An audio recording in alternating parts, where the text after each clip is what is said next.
আমার চাইছি আমি দিয়ে দিছি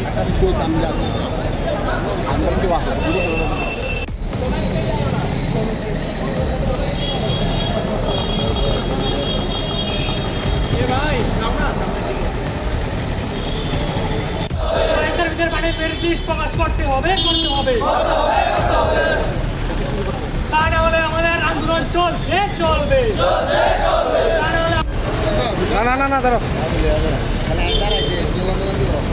অনেক ব্যাপার আছে।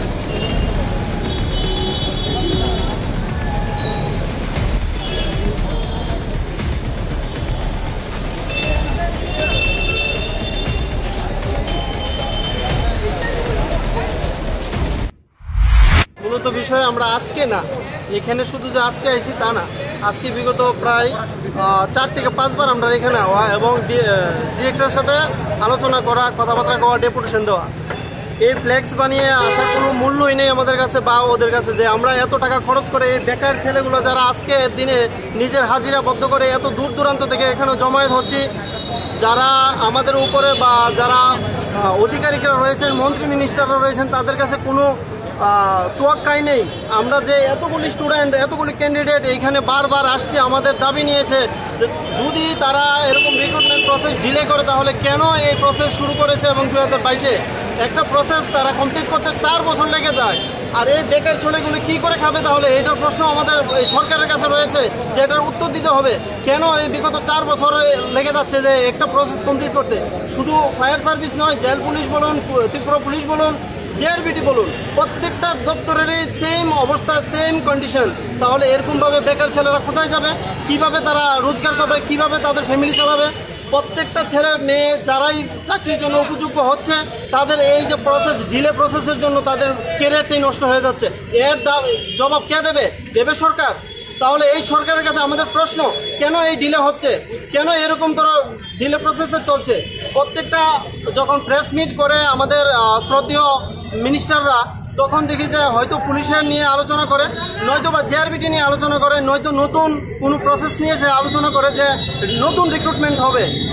এখনো পর্যন্ত আমরা শুনিনি যে ফায়ার সার্ভিসের কোনো একটা রিক্রুটমেন্ট বা সেই রিক্রুটমেন্টের অ্যাডভার্টাইজমেন্ট বাড়িয়ে বের হয়েছে এবং সেটা অতি সত্বর কমপ্লিট হবে বা এতটুকু এগিয়েছে, কোনো সাউন্ড শুনতে পাচ্ছি না আমরা।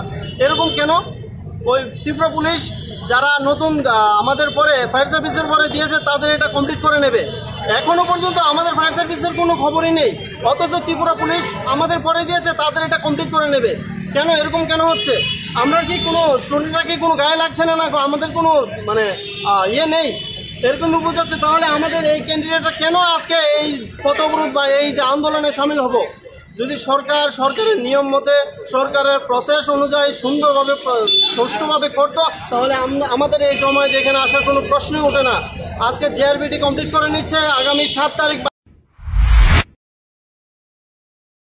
আমার বাড়িতে সবাই খুব প্রচুর বসে, প্রতিদিন কিছু না কিছু একটা নতুন রান্না হয়, আর সবাই খুব মজা করে চেটে পুটে খায়। সবাই বলে আমার হাতের জাদুতেই নাকি রান্না এত ভালো হয়। আর আমি বলি সবটাই হলো পিআর গোল্ড কচ্চি ঘনি সরিষার তেলের জাদু। হ্যাঁ, সরাসরি কৃষকদের কাছ থেকে ক্রয় করা আসল সরিষার দানা থেকে তৈরি হয় পিআর গোল্ড কচ্চি ঘনি সরিষার তেল, যার খাঁটি ঝাঁজ এবং গুণমান আপনার খাবারকে করে তোলে সুগন্ধ ও সুস্বাদুকর। আর আপনার রান্নাঘরে যখন পিআর গোল্ড কচ্চি ঘনি সর্ষের তেল থাকবে, তখন প্রশংসা তো সবাই করবে। পিআর গোল্ড কচ্চি ঘনি সরিষার তেল, খাঁটি তেল, খাঁটি ঝাঁজ। পরিবেশক Messrs Ashwini Kumar Pal, central road, Agartala. Phone 708506